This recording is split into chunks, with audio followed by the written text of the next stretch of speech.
19. Desmiente ministra de Educación falsos rumores sobre cambios en calendario del curso escolar.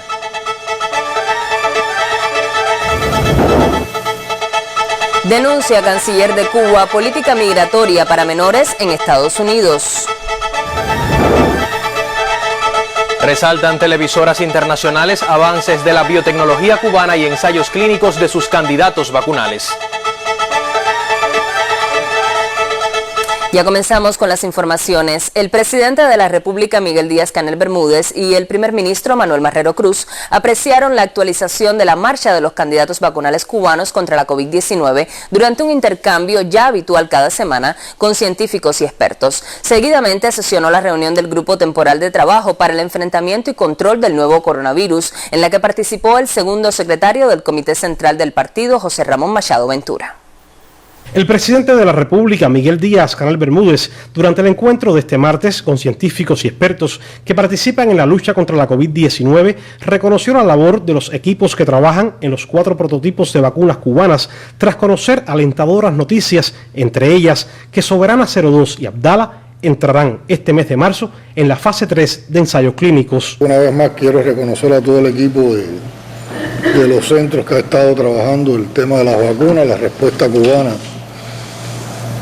con los candidatos vacunales, y yo creo que es muy significativo que las noticias siguen siendo buenas, que nos vamos acercando más al momento en que podamos ir ya a una vacunación más masiva de la población con seguridad, y sobre todo que estas noticias han llegado en el mismo momento en que estamos enfrentando el rebrote que más trabajo nos ha costado controlar y que más trabajo nos ha costado enfrentar. Por lo tanto, esto abre nuevas expectativas en la población, deseos, esperanzas, pero siempre que haya la convicción de que vamos a trabajar ante todo con una enorme responsabilidad para no arriesgar vidas humanas. Al contrario, que las respuestas sean efectivas, sean duraderas, sean sostenibles y nos pongan en una buena posición para vencer la pandemia.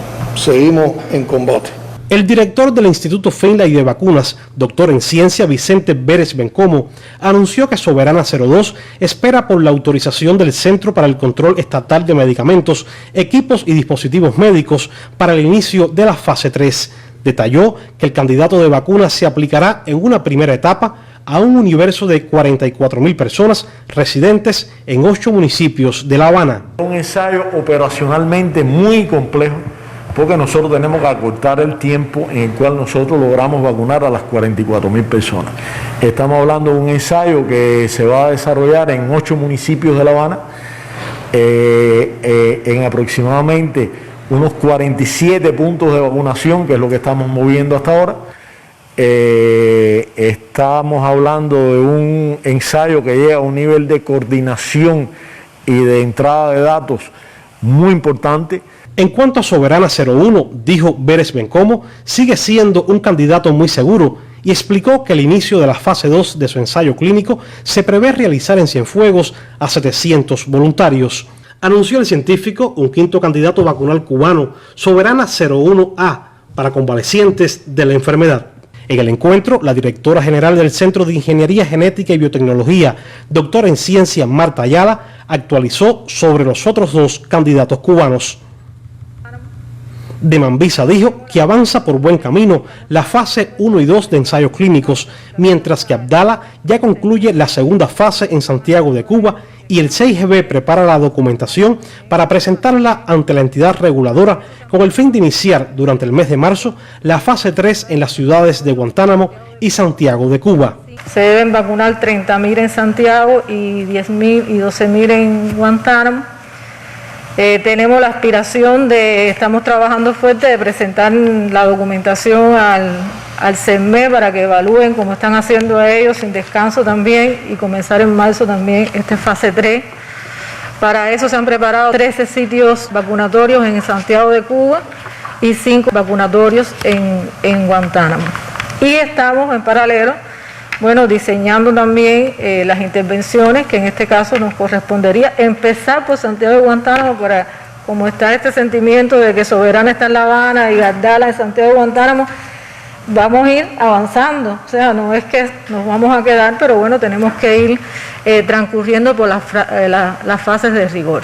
Tras conocer los alentadores avances de los 4 prototipos de vacunas cubanas, el jefe de Estado reiteró el llamado a la disciplina científica y el rigor que debe tener el Centro para el Control Estatal de Medicamentos, Equipos y Dispositivos Médicos, entidad encargada de autorizar el inicio de los ensayos y de certificar las vacunas. Nosotros hemos aprobado cada una de las fases y cada ensayo clínico ha sido inspeccionado en el sitio clínico donde se ha realizado las fases 1, las fases 2, y así veíamos hoy la proyección de trabajo que tenemos con relación a esta fase 3, que es una fase muy compleja, donde ya tenemos previsto comenzar a hacer las inspecciones a todo el sistema productivo.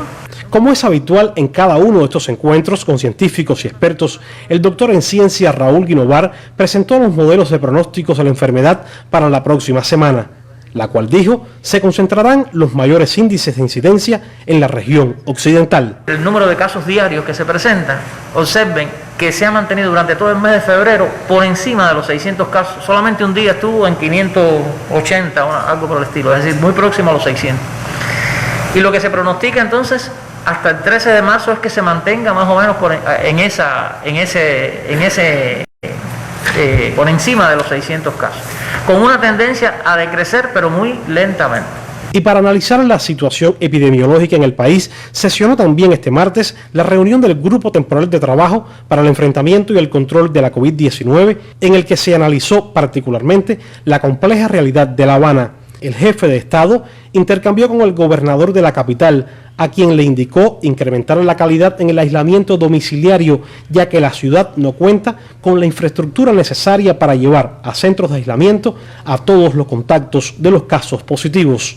Mientras ustedes no logren tener un buen control, ayer estuvimos discutiendo aquí con los científicos, un buen control, una buena calidad en el aislamiento de los contactos a nivel domiciliario, no va a bajar la situación de La Habana. No va a bajar la situación de La Habana. Ustedes 588 casos hace más de 21 días que no los tenían. En los últimos 21 días nada más habían tenido 2 días con más de 500 casos.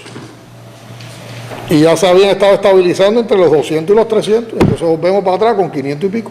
También actualizaron sobre la situación epidemiológica en sus provincias las autoridades de Artemisa, Mayabeque, Santi Espíritus, Camagüey, Holguín y Santiago de Cuba, territorios con altos niveles de incidencia de la COVID-19. Wilmer Rodríguez Fernández, Sistema Informativo de la Televisión Cubana. Esta mañana, en su habitual conferencia de prensa, el doctor Francisco Durán García, director nacional de epidemiología, informó que al cierre de ayer martes, Cuba reportó 914 nuevos casos positivos a la COVID-19 de las 17.580 muestras estudiadas. En la jornada se lamentó el fallecimiento de 5 pacientes como consecuencia de la enfermedad y se otorgaron 700 altas clínicas. Hoy se encuentran ingresados 4.486 pacientes, lo que evidencia que el comportamiento de la curva de contagios sigue siendo desfavorable.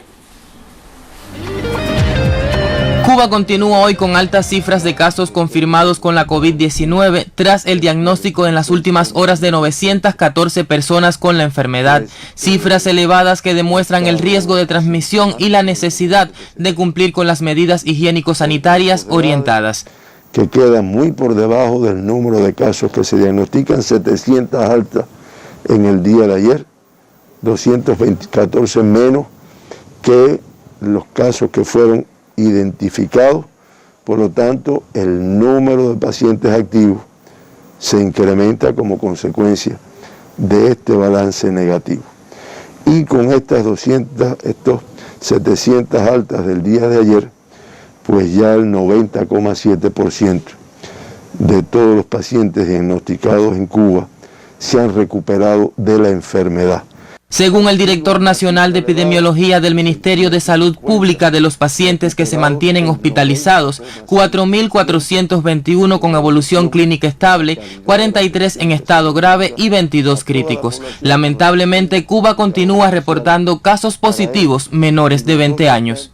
Nuevamente una cifra muy elevada de menores de 20 años, 119, más elevado todavía el número de 109 en edades pediátricas, o sea, de 18 años y menos, y también sin que podamos resolver el que 5 menores de 1 año, 5 lactantes en el día de ayer, pues fueran diagnosticados con la COVID-19.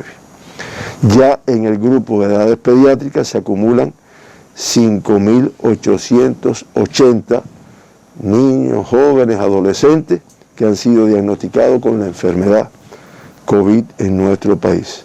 La mayor de las Antillas se encuentra en medio de una situación epidemiológica compleja con elevadas cifras de diagnósticos diarios. Febrero fue el mes más crítico con un total de 22.998 casos y 108 fallecimientos. Pero en los 2 primeros días de marzo ya se acumulan 1.901 nuevos pacientes con el virus y 9 decesos. De ahí la importancia de cumplir estrictamente las medidas higiénico-sanitarias en lo que llega la anhelada vacuna. Leonardo Ferrer Llopis, Sistema Informativo de la Televisión Cubana. La provincia de Mayabeque continúa reportando una situación epidemiológica crítica con el aumento de los casos positivos a la COVID-19. Ante este nuevo rebrote, las autoridades sanitarias insisten en la necesidad de reforzar las medidas higiénico-sanitarias y la disciplina de la población. La provincia de Mayabeque mantiene una situación epidemiológica compleja. Nosotros tenemos que decir que hoy la provincia se encuentran afectados sus 11 municipios, es decir, todos los municipios están dando de una manera u otra casos positivos. Quibicán es uno de los territorios de mayor incidencia, por lo que se trabaja con rigurosidad en el control de esta pandemia. La situación del casco está compleja, está dispersa. Tenemos hoy casos activos en todas las circunscripciones de Quibicán, en todas. Tenemos hoy contacto por más de 15, de 20 por persona en toda la circunscripción de Quibicán.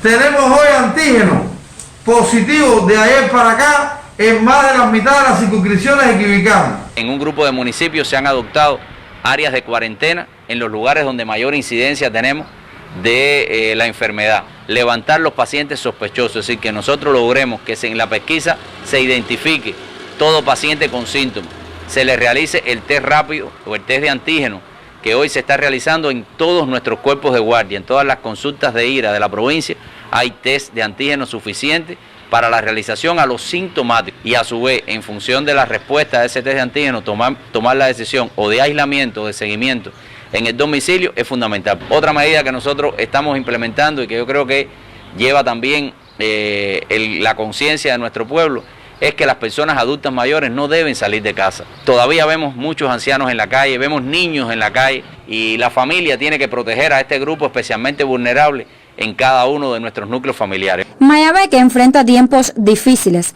Ante esta situación, la responsabilidad y la disciplina se impone. En Mayabeque, Chabeli Hernández y Greta Domínguez Pino, Sistema Informativo de la Televisión Cubana. Más adelante en este noticiero conoceremos el único polígono de preparación de los técnicos de nivel superior en agua y saneamiento que se encuentra en fase de terminación en Ciego de Ávila.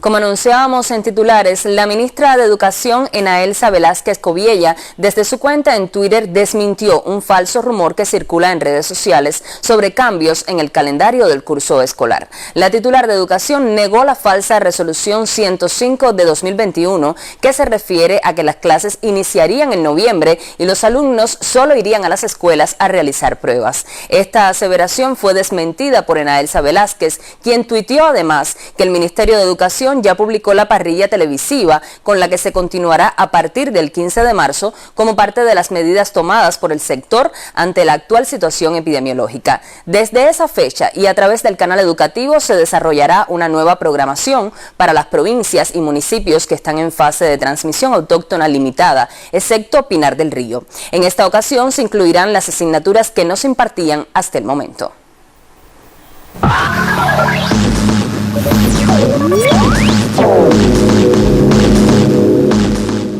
Buenas tardes. Vamos a iniciar este segmento con las primeras imágenes de los efectos del terremoto de magnitud 6,3 que sacudió a Grecia.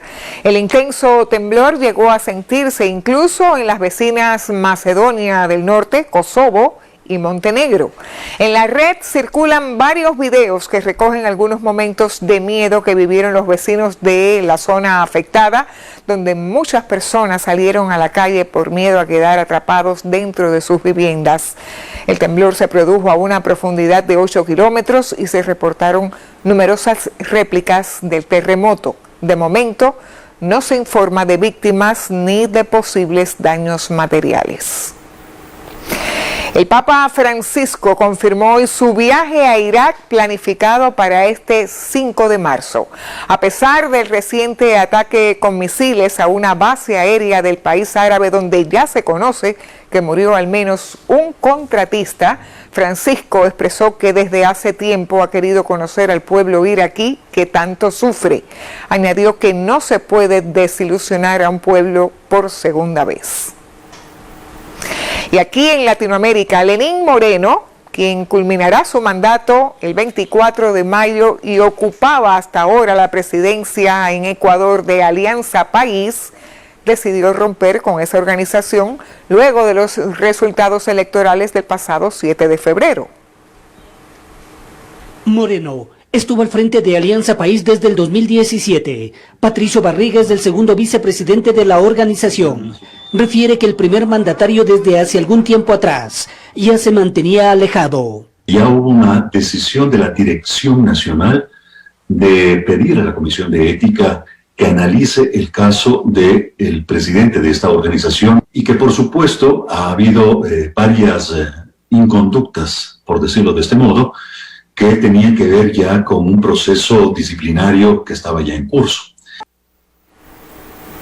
Moreno no informó de esta decisión en sus cuentas de redes sociales. Vamos a seguir en Venezuela.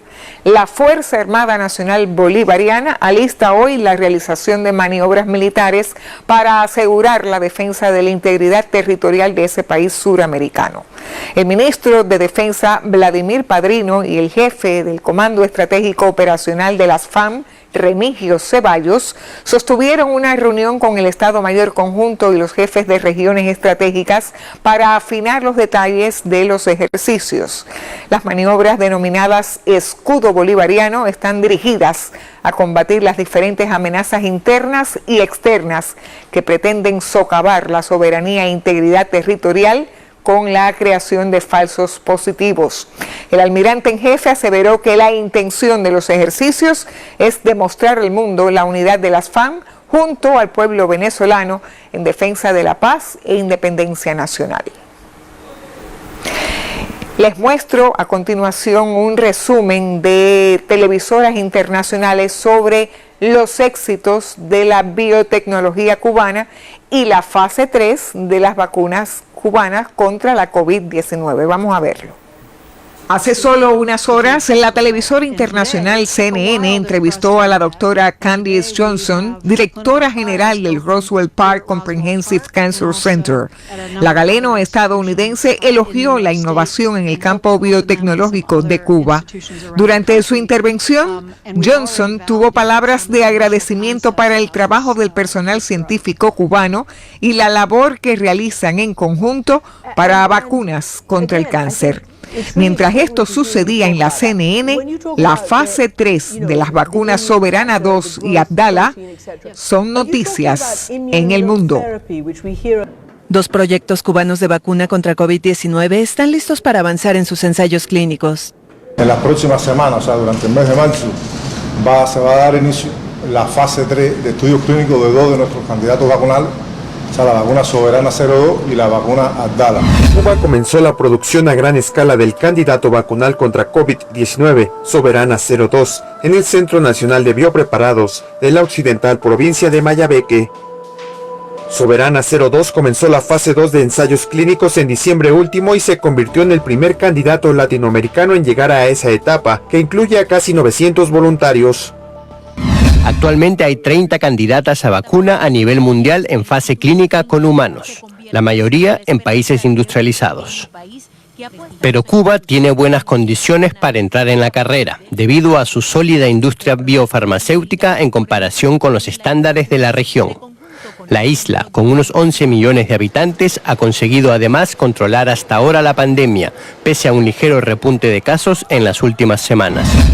Y la campaña de vacunación masiva contra la COVID-19 comenzará en Cuba este mes de marzo como parte de la fase 3 de los ensayos clínicos de la Soberana 02 y la Abdala, 2 de las 4 vacunas candidatas a inmunizar contra el nuevo coronavirus con los que cuenta Cuba.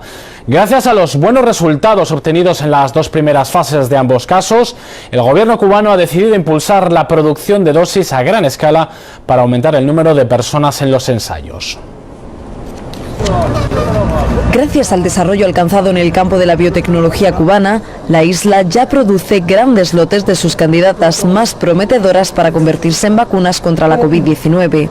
Tras completar las 2 primeras fases de ensayos clínicos, 44.000 personas serán vacunadas en La Habana con la Soberana 02 y la misma cantidad lo harán en Santiago de Cuba y Guantánamo con la Abdala.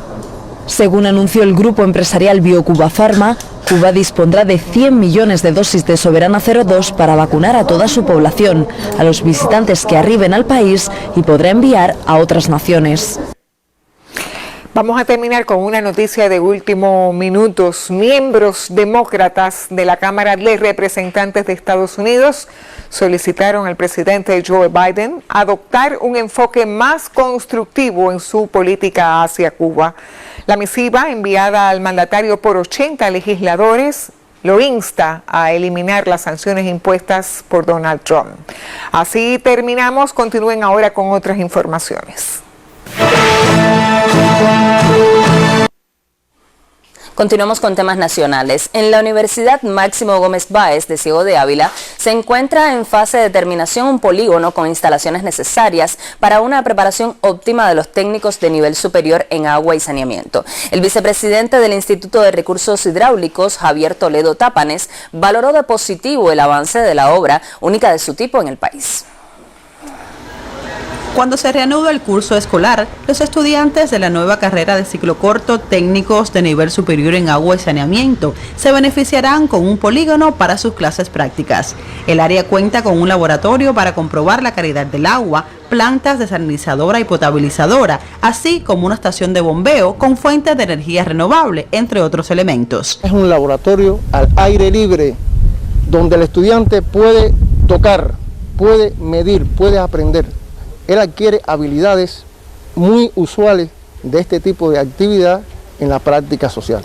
Yo creo que todas las operaciones que un técnico puede hacer en este tipo de programa se logra en este laboratorio. En el recorrido por el polígono, los vicepresidentes de la Organización Superior de Desarrollo Empresarial y el del Instituto Nacional de Recursos Hidráulicos valoraron de importante la obra que contribuirá a la preparación de nuevos técnicos para una mejor explotación y uso del agua, aún más por ser la Universidad Avileña, la única de su tipo en el país que cuenta con un centro de estudios hidrotécnicos. Es un elemento para trabajar no solo en la motivación de los estudiantes, sino que cada vez más los trabajos que hacen los estudiantes vayan a una aplicación práctica de lo que en la concreta se necesita a partir del banco de problemas que tienen determinadas todas las instalaciones, las instancias nuestras. Esto tenemos que generalizarlo en el resto de las universidades del país. Es una muy buena experiencia que arranca con un proceso que yo creo que al haber logrado la inscripción de la carrera del técnico superior en agua y saneamiento, que es una de las actividades nuestras que está de cara a la población, es realmente muy importante. En manos de los trabajadores de la UEB, Logística y Mantenimiento de Acueducto y Alcantarillado en Ciego de Ávila, están los toques finales del área práctica, donde algunos serán alumnos de la nueva tecnología que se impartirá en un periodo de 2 años. Desde Ciego de Ávila, María Esligón, Sistema Informativo de la Televisión Cubana.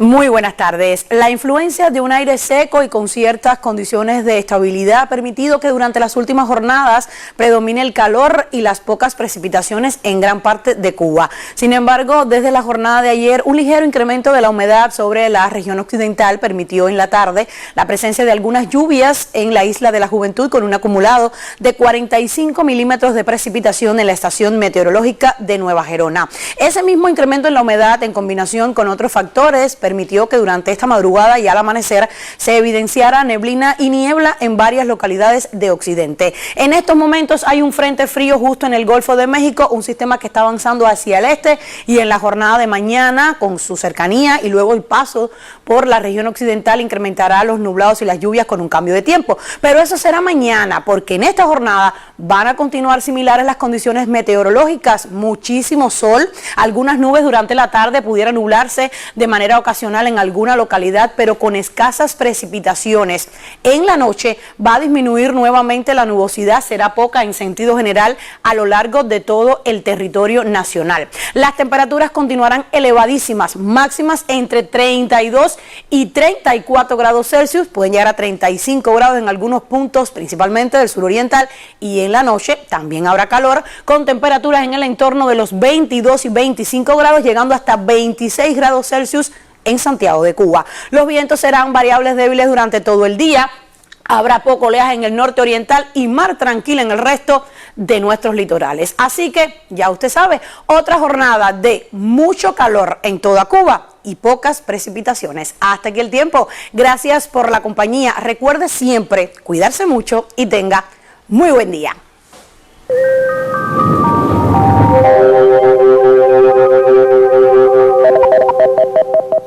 En el mes de marzo de 2020 se detectó el primer caso de coronavirus en Cuba. A casi un año de una jornada que cambió la rutina de vida de todos los cubanos, es válido reflexionar sobre la labor de esos trabajadores de la salud que de manera ininterrumpida han prestado servicios a pacientes vulnerables, como los enfermos de cáncer. Ya casi un año de haber detectado el primer caso positivo de coronavirus en Cuba. La situación epidemiológica del país producto de la pandemia obligaba a tomar medidas en todas las direcciones. Sin embargo, existían servicios indispensables e ininterrumpibles. Un ejemplo de ello, la atención a los pacientes enfermos de cáncer.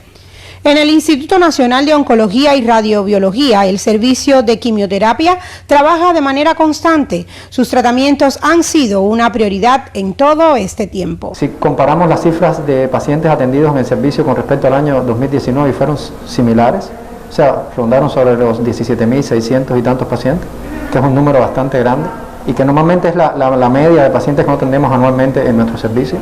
Horarios de servicio extendidos, apoyo del Ministerio de Transporte para el traslado de trabajadores y pacientes posibilitó atender todos los casos. Nosotros tenemos un área de hospitalización, un área de consulta externa, y en todos estos lugares también se hicieron adecuaciones para garantizar la atención a los pacientes y también las medidas de protección contra la infección por COVID-19. Hoy han ganado en experiencia ante este virus SARS-CoV-2, porque como todos, la incertidumbre en los inicios estaba. Por el desconocimiento de la pandemia tratábamos de instruirnos todos los días para que los pacientes se sintieran tranquilos y seguros. Ahora vemos la pandemia de otro diferente ángulo, o sea, ya se conoce mucho más sobre la infección, se conoce más de su forma de transmisión, se conoce más de cómo se comportan los pacientes, pero al inicio había mucha incertidumbre.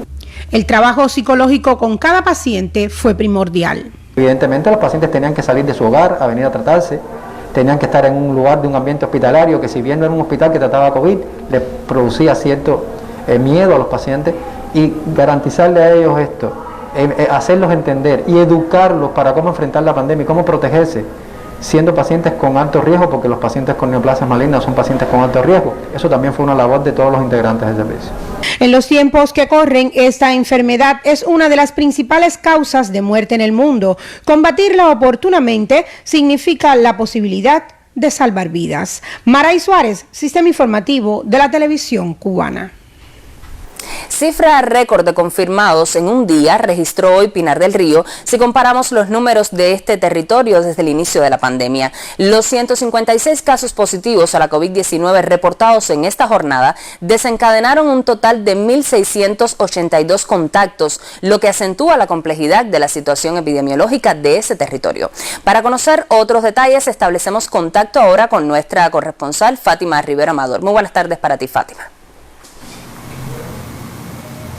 Gracias, un saludo. Por el escenario epidemiológico más tenso transita Pinar del Río y los datos de hoy confirman esa situación. 156 casos positivos a la COVID-19, la mayor cifra de contagios para un día desde el inicio de la epidemia en el país.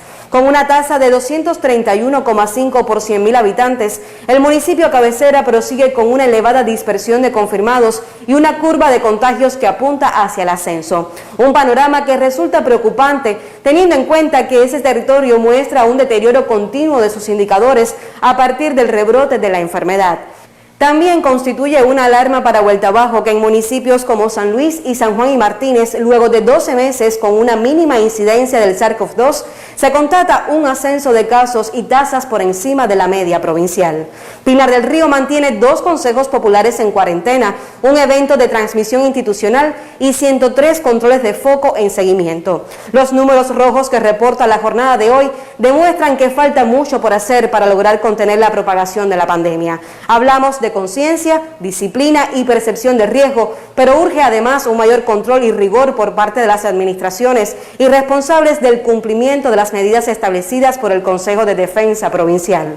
La alta transmisibilidad presente en el territorio requiere reducir la movilidad de las personas, sobre todo ser más exigentes al otorgar los permisos de transportación y trabajar por un efectivo funcionamiento de los puntos de control.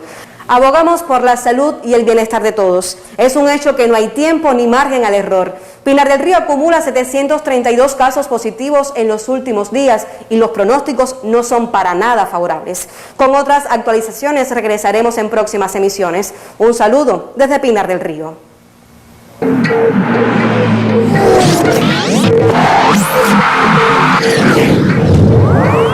Buenas tardes, actualidad deportiva al mediodía. Los leñadores de las Tunas han impuesto su ley y están a una victoria de avanzar a las semifinales de la Serie Nacional de Béisbol tras vencer a Santiago de Cuba en el tercer juego del playoff. La clave para el éxito tunero ha sido el picheo, cuando todos temían a su potente ofensiva. Los lanzadores de las Tunas tienen a Santiago en una sequía de 19 innings consecutivos sin anotar carreras. Desde el reinicio del playoff, los santiagueros solo han conectado 11 hits ante el picheo tunero. El equipo más afectado por la COVID-19, con 30 casos positivos, sin dudas está sufriendo el impacto de la enfermedad en sus atletas. Sobre este slump conversó su manager con nuestro compañero Guillermo Rodríguez. Es normal que un equipo que ha estado más de un mes sin ver acción en un terreno de pelota a este nivel pase por este momento. Pero no, vamos a justificar nada, estamos tratando de trabajar para minimizar estos problemas. Hoy comenzamos con los muchachos en la preparación, hablamos sobre la preparación mental del bateador, estamos fallando mucho swing, buscar mejor selección de lanzamiento y buscar poner la bola en juego, que es lo que está faltando para así poder producir la carrera. Paciencia, tranquilidad y sobre todo hacer la estrategia para poder ir a batear porque nos está faltando un poquito de eso. Los muchachos están muy motivados, mucho deseo de ganar, mucho deseo de hacer la cosa bien. A veces las cosas no salen, pero no se ha perdido todavía el interés de ganar y de pasar hacia la próxima fase, que es la semifinal. Vamos a entregarlo todo el día de mañana, estamos motivados, nos de hacer la cosa bien y corregir lo que nos está pasando, sobre todo la defensa, que realmente no hemos visto bien la defensa. Le ha pasado a otros equipos que también pasaron por este proceso, pero no vamos a justificar nada, no tiene justificación, vamos a luchar y vamos a buscar la victoria. Ahora vamos con la acción en vivo de la Liga de Campeones del Voleibol Europeo, donde el Luve Civitanova de los cubanos busca avanzar a semifinales. El conjunto italiano necesita remontar su eliminatoria contra el Kiesersin Kozle polaco, que lo sorprendió 3-1 en el partido de ida. Para ello, el conjunto de Robert Landi Simón, Marlon Jan, Juan Torrena y Leal deberá vencer por 3-0. De hacerlo en 4, forzarían un set de oro para definir quién avanza. El partido marcha con ventaja para el Luve de 18-16 en el primer parcial, donde el central Simón ha marcado diferencias en la net. El primer clasificado a semis fue el Perugia, que ayer remontó ante el Módena, liderado por los 24 puntos de Wilfredo León. Ahora pasamos al baloncesto, pues Jaciel Rivero dio un auténtico recital para guiar la victoria del San Pablo Burgos 76-75 contra el Riga en la Champions este martes. El cubano terminó con un doble-doble de 25 puntos, 11 rebotes y 29 de valoración para ser el jugador más valioso del partido. Desde el primer momento sabíamos que ahora en esta fase, al final a 8 es muy complicado, al final a 16 es muy complicado. El rival vino con mucha disposición. Nosotros al principio las cosas no fueron bien en defensa, pero bueno, subimos a controlarlo y tener el partido ahí constantemente. Al final, bueno, se nos dio la parte positiva y subimos a aprovecharla. Creo que tenemos que seguir mejorando todas las dificultades que tenemos en esto, pero bueno, victoria es victoria y a por el siguiente. Tenemos una pregunta de Carmelo Palacios del Diario de Burgos. Te pregunta de cómo te sientes siendo tan protagonista en la victoria del equipo. No, creo que me siento bien, pero bueno, no, esta es la victoria del equipo, estamos trabajando muy colectivo, creo que el factor fundamental aquí es el equipo. Bueno, hoy destaqué hoy en el juego, pero mañana destacará otro, pero nada, no se le da a los compañeros, sino a la unidad que tenemos, y bueno, eso es lo que nos ha dado hasta ahora las victorias. Gracias, te puedes ir. Gracias a ti.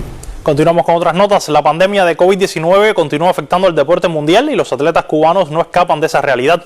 Ellos han visto canceladas competencias y alterados sus planes de entrenamientos. En este contexto, el Instituto de Medicina Deportiva tiene a su personal trabajando para mantener en pleno estado a los atletas. La posposición de los Juegos Olímpicos de Tokio 2020 por la COVID-19 trastocó la planificación de más de 4 años para miles de atletas. Temporadas de entrenamiento con la meta en el podio fueron postergados hasta el verano de 2021. Si bien la preparación fue interrumpida momentáneamente, los atletas mantuvieron su estado físico con una planificación en el hogar. Desde hace meses, los exponentes con aspiraciones de medallas se entrenan en formato burbuja bajo el cumplimiento de las medidas higiénico-sanitarias.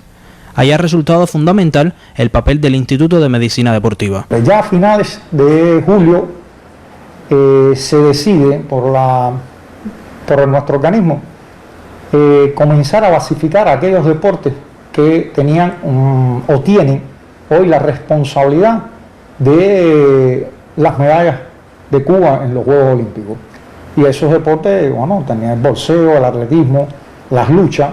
Se decidió hacer un entrenamiento en forma de burbuja, como todos conocemos que en el mundo actual se está realizando, y lo hicimos en 2 provincias, inicialmente en 3 provincias diferentes.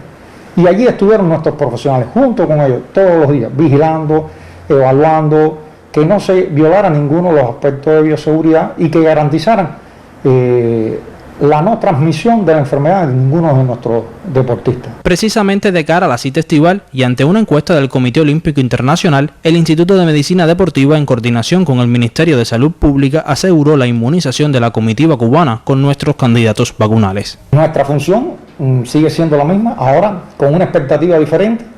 Hoy el país, el Ministerio de Salud Pública, el Instituto Nacional de Deporte, Recreación y Educación Física, hemos conciliado y hemos evaluado la posibilidad de que toda nuestra delegación que vaya a los Juegos o participe en los Juegos de Tokio sean inmunizados con los candidatos vacunales que hoy conocemos que existen. Andy José Rivera, Sistema Informativo de la Televisión Cubana. Excelentes noticias estas para los deportistas cubanos que tienen el sueño olímpico de Tokio.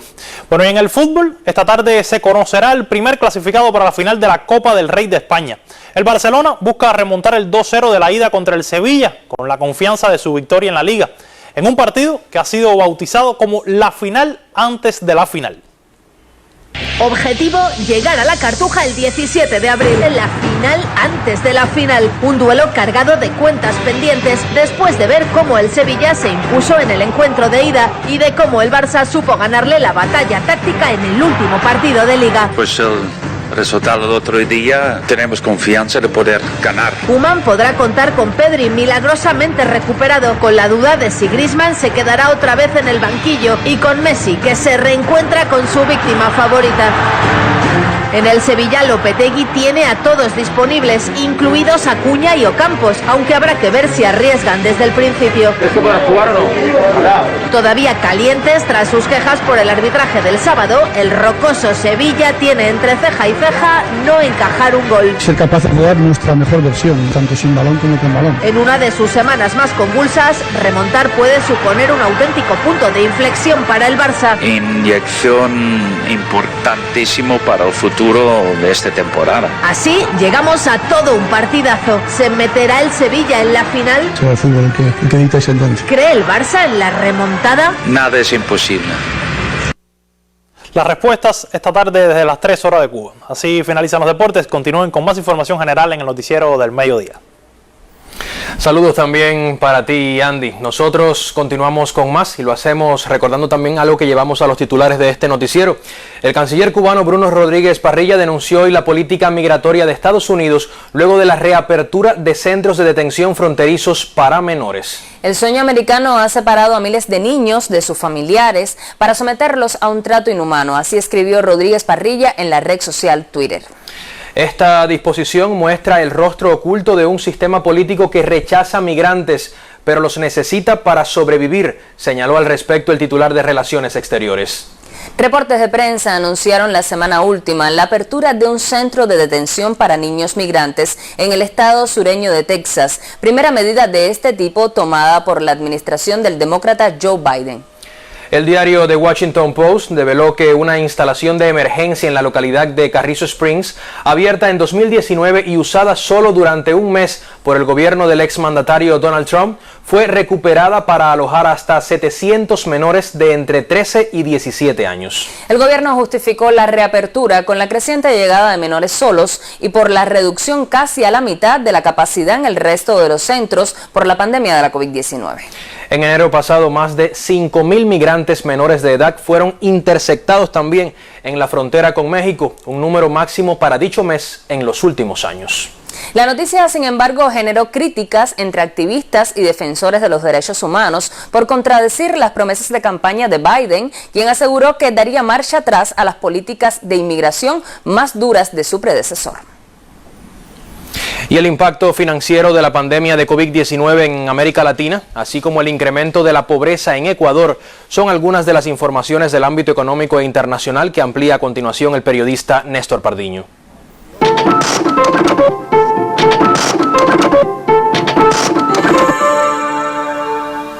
El impacto financiero de la pandemia de la COVID-19 en América Latina aumentó el gasto público para hacer frente a los costos extraordinarios derivados de la crisis, afirmó el Círculo de Estudios Latinoamericanos. De acuerdo con esa institución, tales egresos fueron financiados en 2020 con deuda, por lo que el incremento experimentado ralentizará la recuperación económica y tendrá efectos a largo plazo. Mientras que en el 2019 la deuda pública representaba el 68,9% del Producto Interno Bruto de la región, al cierre del 2020 alcanzó niveles del 79,3%, es decir, más de 10 puntos porcentuales, de acuerdo con las estimaciones del Fondo Monetario Internacional. Ecuador cerró 2020 con un índice de algo más de 32% de pobreza a nivel nacional, según un estudio difundido por el Instituto Nacional de Estadísticas y Censos, INEC. El informe indica que la pobreza extrema a finales de diciembre último alcanzó casi 15 puntos porcentuales. Los datos implican un incremento en esos indicativos con respecto al mismo periodo del año anterior. La misma fuente señala que los problemas que enfrenta este país sudamericano en los últimos meses guardan relación, entre otros factores, con las políticas económicas de corte neoliberal y las afectaciones provenientes de la propagación de la COVID-19 a nivel nacional, las cuales agudizaron la crisis económica y la falta de liquidez. La demanda mundial de carga aérea retornó en enero a niveles anteriores al impacto de la COVID-19, por vez primera desde el inicio de la crisis sanitaria, informó la Asociación de Transporte Aéreo Internacional, IATA. La entidad destaca que en tiempos normales, un tercio del comercio mundial se mueve por aire y es vital para ayudar a restaurar las economías dañadas por la pandemia, además del papel fundamental desempeñado por la carga aérea en la distribución de vacunas que salvan vidas y deben continuar en el futuro previsible. Néstor Pardiño, Sistema Informativo de la Televisión Cubana. El 3 de marzo es el Día Mundial de la Vida Silvestre. En los minutos finales de esta emisión, Gladys Rubio nos acercará a la labor del Cuerpo de Guardabosques de Cuba en el enfrentamiento al comercio ilegal de especies y la preservación de la flora y la fauna de nuestro archipiélago. Avanzamos ahora con otras informaciones. Entre las medidas adoptadas en el territorio agramontino para detener el avance de la COVID-19 se encuentra la activación de zonas especiales contra la pandemia. Vamos a conocer más en el siguiente informe. La soledad no es siempre mala consejera. Así sucede con la Avenida de la Libertad en el municipio de Camagüey, por donde transitaban diariamente más de 5.000 personas y hoy se ha convertido en una zona especial para evitar la movilidad allí. y enfrentar la peligrosa pandemia. Hicimos una reunión con las 18 empresas estatales y los 203 personas del sector no estatal. Al principio se ofreció una resistencia, inquietudes, preocupaciones, y a medida que fue fluyendo todo el sistema de organización, control y aseguramiento hacia todas esas viviendas y todo ese personal que quedaba dentro del área, ya las personas han ido motivándose. Este municipio de Aramontino, por su alta tasa de infectación y en transmisión autóctona limitada, tiene experiencia de otras modalidades sanitarias como la vigilancia reforzada, pero esta avenida como zona especial se diferencia por no contar con casos positivos de coronavirus, pero con la similitud en la adecuada atención a los moradores aislados. Tenemos una atención muy especial del gobierno y de las organizaciones de aquí de la provincia. No nos ha faltado nada, todos nos han puesto aquí en la casa. Buscamos 6 mensajeros, 6 gente jóvenes que pudieran ayudarnos con todo esto y con ellos, al cargo de todos, repartiendo todas las cosas que se nos han asignado, que no se nos quede ninguna casa. Tomatóloga, a cuenta propista, madre o niño de 4 años, creo que es correcto que nos hayan aislado a todos para proteger la salud de la demás población. Muy seguro, muy bien organizado. Han trabajado de acuerdo a las orientaciones que han recibido. Cuando hay organización y se cumplen estrictamente las medidas sanitarias, la COVID fenece. En Camagüey, Luis Naranjo, Sistema Informativo de la Televisión Cubana.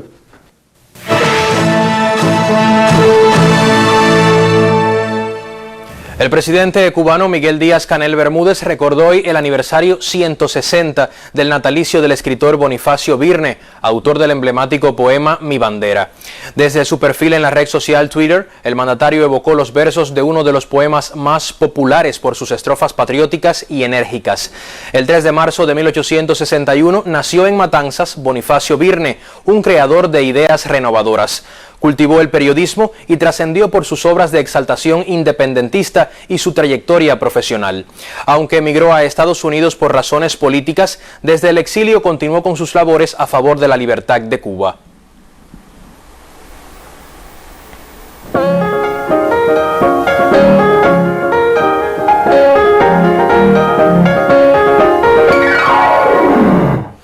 Un saludo.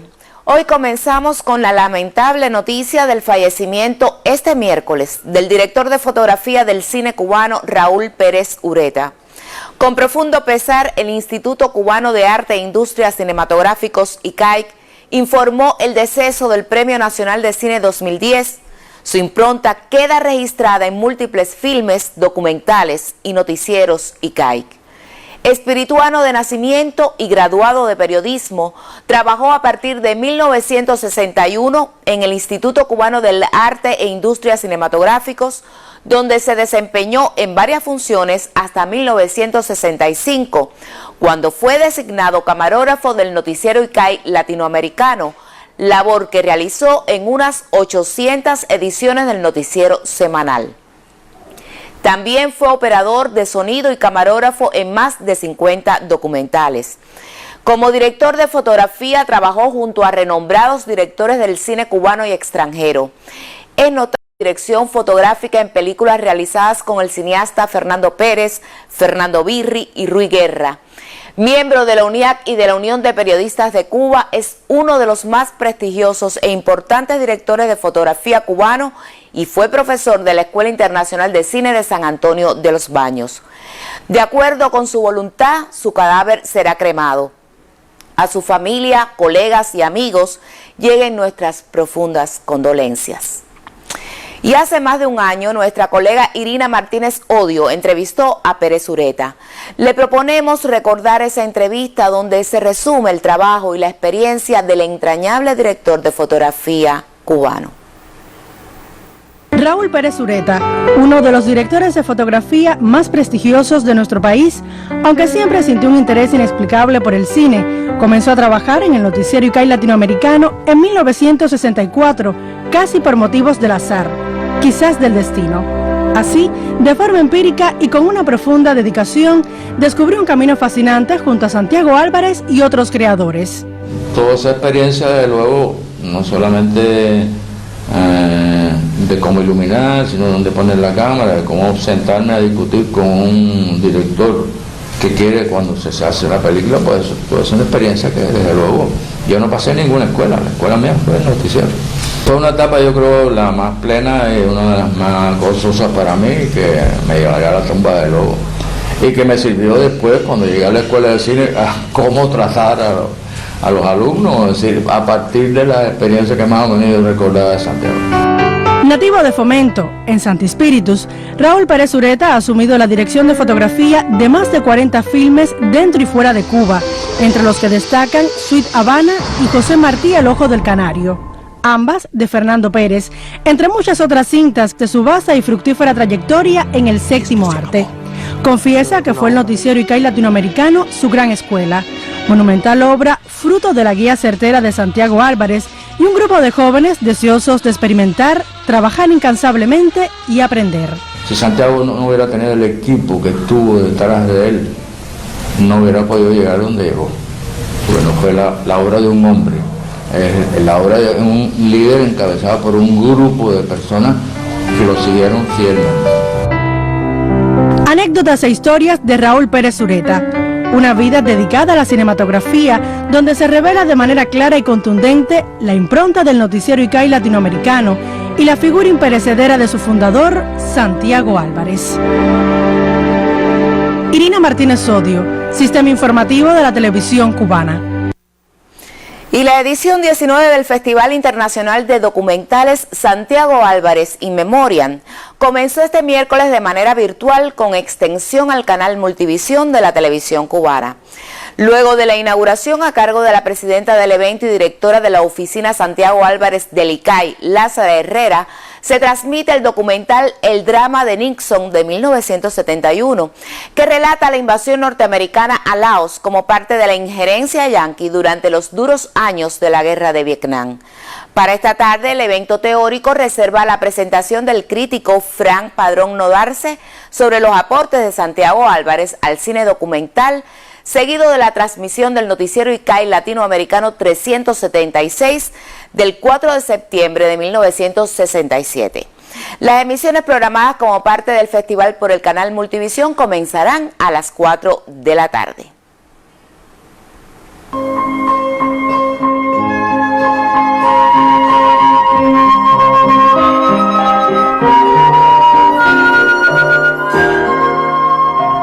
Hacerle honor a ese genial hombre de la cultura cubana, dentro del sistema de la cultura.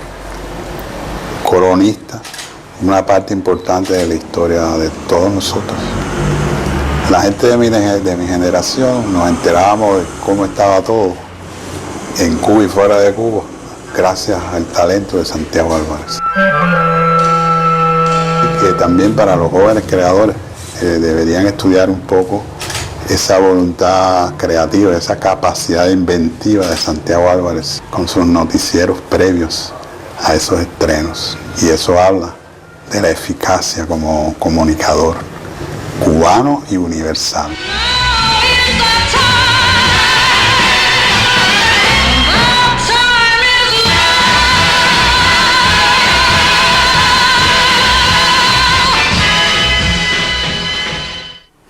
Así concluyen las culturales. Por favor, cuídese mucho. Muy buenas tardes.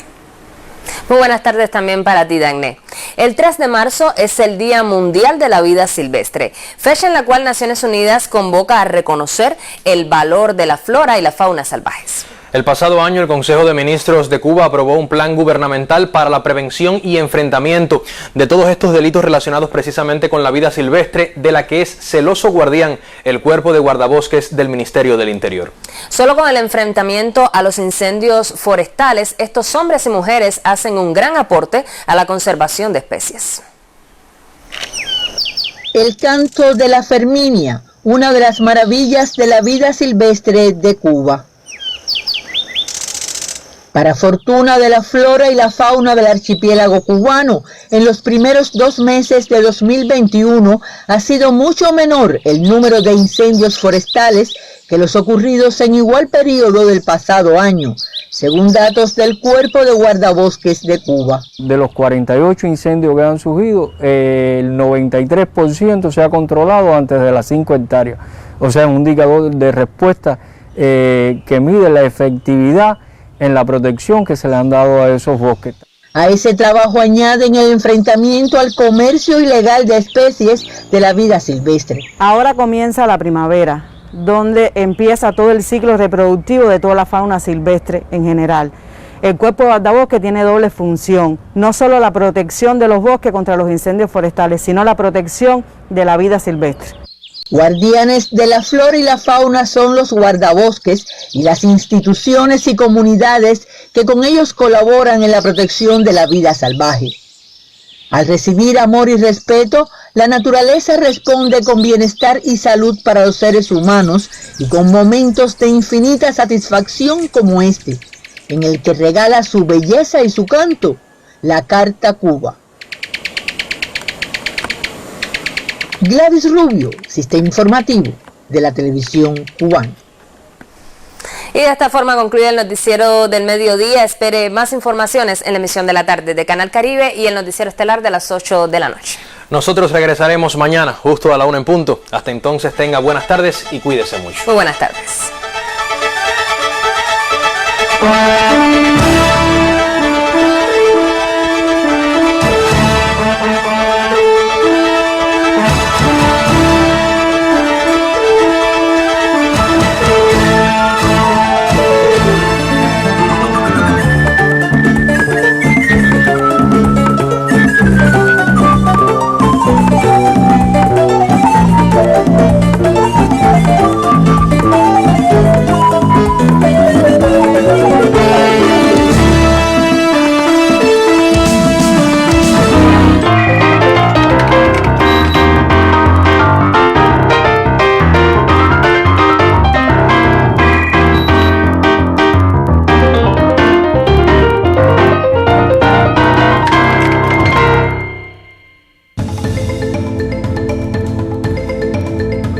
El dengue es una enfermedad viral aguda transmitida por la picada del mosquito Aedes aegypti infectado previamente. Sintomatología.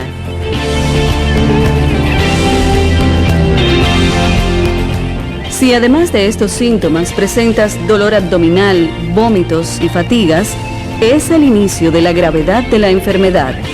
El diagnóstico temprano y el ingreso hospitalario resultan imprescindibles para el manejo a tiempo y evitar complicaciones. Desplaza las actividades del hogar, preferiblemente fuera del horario pico.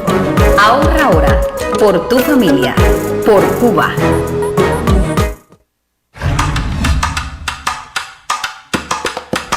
Todos los trabajadores, especialmente los tabacaleros, pensamos como país. Y quisiera que todos los jóvenes que entraran al sector tabacalero de Cuba conservaran el sentido de pertenencia, de ayudarnos, de solidaridad, de comprensión. Entonces, a través de los años hemos aprendido a interpretar tantas cosas que nos hacen mejores personas y mejores trabajadores para pensar por el bien de nuestro país, por el bien de las generaciones que vendrán y por los que estamos. Cubano, vamos para allá.